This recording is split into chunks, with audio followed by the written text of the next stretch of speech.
If you're using X or Twitter, sometimes you may receive recommended account suggestions in your email. But if you don't want these kinds of notifications in your email, you can disable them. In this video, we'll tell you how to do that. For this, open the X app. After opening it, you can see your profile photo at the top. Tap on this profile photo. When you tap on that, here you can see settings and support. Tap on this.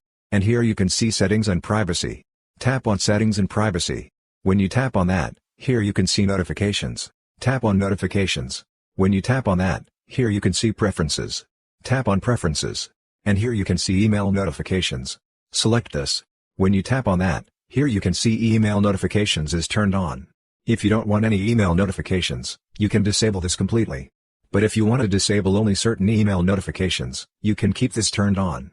After that, here you can see the From X option. Under that, you can see suggestions for recommended accounts. If it is turned on, just turn it off.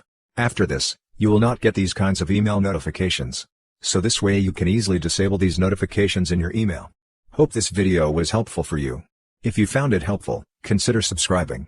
See you in the next video.